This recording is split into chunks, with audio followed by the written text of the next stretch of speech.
Hello everybody, it's me, GhostCritic, and if you are or have any interest even slightly in comics and you have been on social media this weekend or any of the countless comic book websites, you will know that the great Darwyn Cooke passed away this weekend. On Friday I read his or their family's update to his blog, telling everyone that he was now in palliative care. He had been fighting very privately an aggressive cancer in his body. For those of you who don't know what palliative care is, and I had to quickly look it up because although I do know what it is, I'd never heard of it called that before. But basically, generally it's, but not always, it's where the medical treatments to cure whatever you haven't worked, and kind of medical science has done everything it possibly can, and so it's just a way of making the last however long you have on this planet that much more comfortable. I had an incredibly surreal and personal moment as I read this. Surreal because only maybe 3 or 4 weeks ago I'd watched an interview at WonderCon 2015 that was hosted by iFanboy with him there, and it got in my head, oh, I really want to do a kind of review of his Parker books, and I'd been working on that for the last 2 or 3 weeks. And when I read this and that he'd gone into palliative care, it was like, shit, this, I know from experience that once you generally go into palliative care, you have not got much longer to live. As I said, I speak from experience. This is what happened with my mother when she died of cancer. As soon as the doctors said, you know, we're taking your mother out of hospital and she's going to be put in a hostel, and I knew there and then that there wasn't much more time to go, and indeed 2 days later my mother died. And it was the case, once I'd read that on Friday about Darwyn, that okay, either I'm going to wake up Saturday or Sunday morning and Darwyn Cooke is going to have left us. And indeed, Saturday, around lunchtime for me, the news came out. There was a little few rumours. I couldn't find anything on the internet about it. But then it all came flooding out, and yes, he had passed. And it is just such a loss. And the kind of last time that something like this really hit me, because, you know, celebrity deaths, and the kind of outpouring of emotion doesn't normally affect me. The last was David Bowie, which just one came so out of the blue, but David Bowie had been such a huge part of my life and my musical life growing up that this was just overwhelming. And because of everything that I've been doing over the last month, and obviously the work of Darwyn Cooke that I'd already read previously and how much I loved it, this was almost as overwhelming.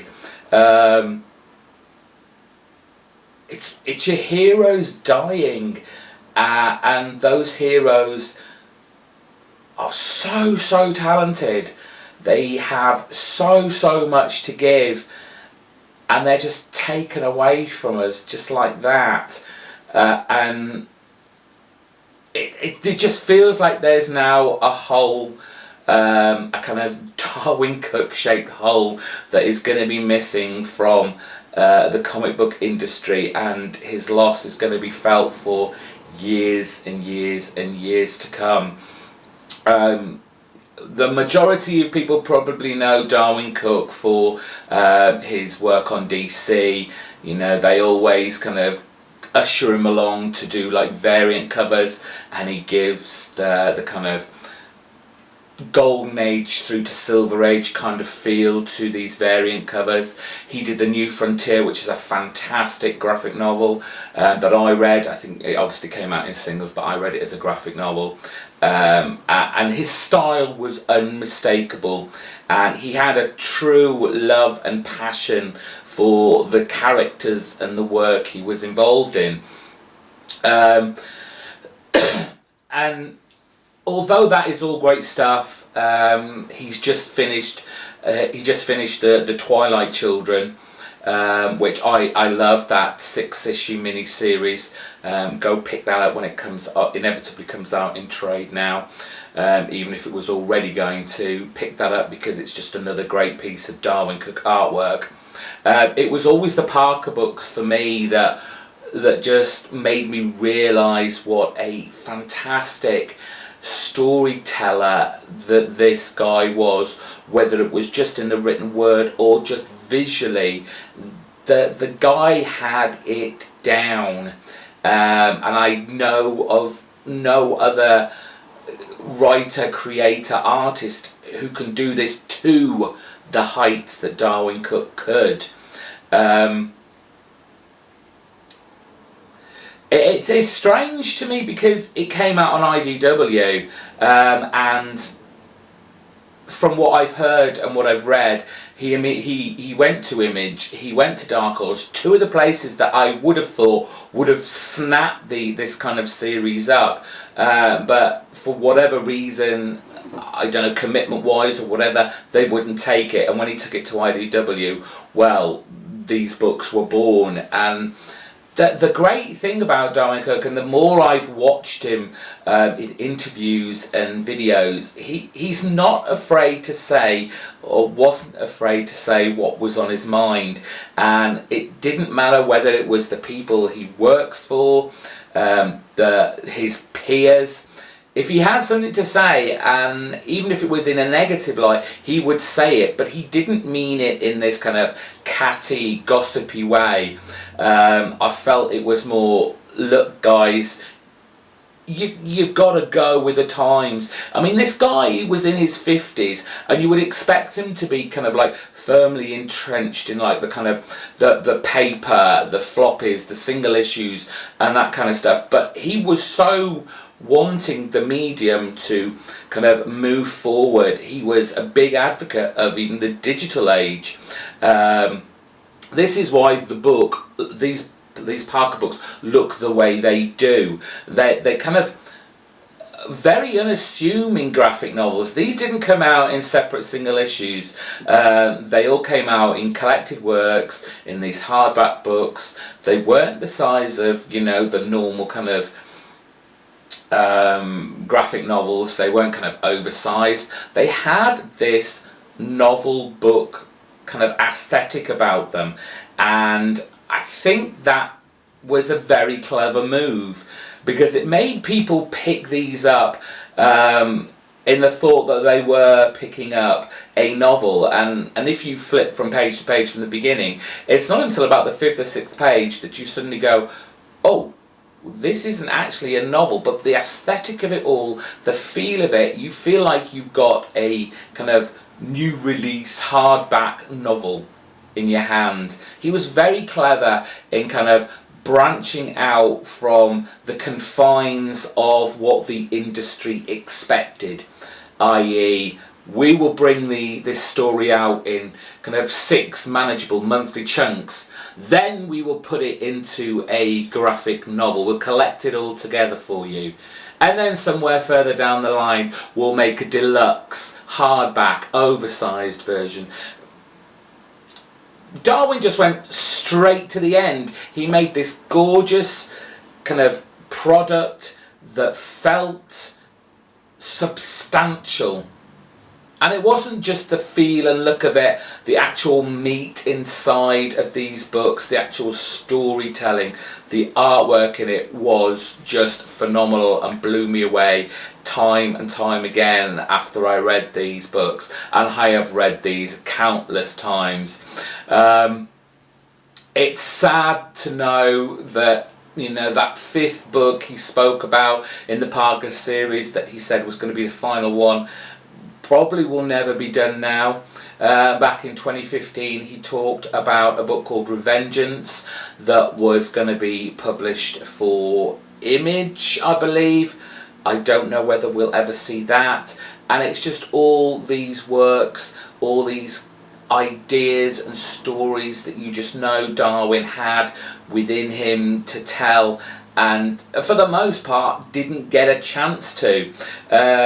If you look back at the career of Darwyn Cooke, one, he always wanted to be in the comic book industry, but to begin with no one would take him, so you know he just went away and got into kind of animation storytelling within that kind of environment, and then kind of snuck back in again.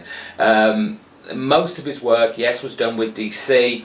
I do remember on this interview, and I'll put a link to it in the description bar below. You've probably seen me tweet it and retweet it on Twitter, but I thought he said that he'd never worked for Marvel, but when you look down his kind of like bibliography on places like Wikipedia, you see bits he's worked for Marvel, and I don't think I've ever seen him actually. I've never seen any of his work for Marvel. I might be wrong, it might be like a backup story or something like that that I've missed, but I don't remember reading it, and I said I closely associate all this with either DC and obviously especially the Parker books. The guy just, he just spoke the truth. He had a passion for the medium. He wanted it to grow. He didn't want to be stuck in this rut that like Marvel and DC have got themselves into. He wanted to try new and experimental things within his work, whether it just be actually on the page or the way it was presented to you. He should have been head of DC. This is the guy that should have been making the decisions. But he was a very, very big part of my comic book reading. I'll say, because I don't know when now I will or won't make these reviews, because I was just going to do a 4-part series of this, but please go out and buy this to start you off. The first Richard Stark Parker book, The Hunter. If you enjoyed reading Brubaker and Sean Phillips' The Fade Out, you'll love this book. If you kind of like the first season or so of Mad Men, you'll love this book. If you love great storytelling, you will love this book. I do recommendations on my channel, and it's very rare that I say you must read a book, but this is one of them.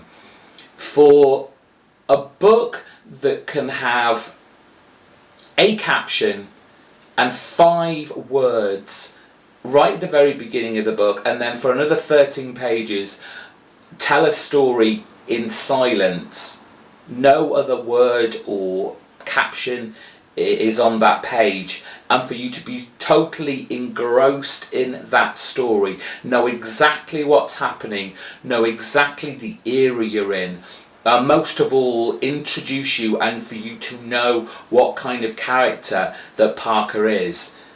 That is masterful storytelling. Just go onto Amazon now, get on your bike, your car, whatever, get down to your comic book store, get this sold out from all your stores, and just read it, and I just know that you will enjoy and love and want to reread this book time and time again. Darwyn Cooke, a legend left too soon.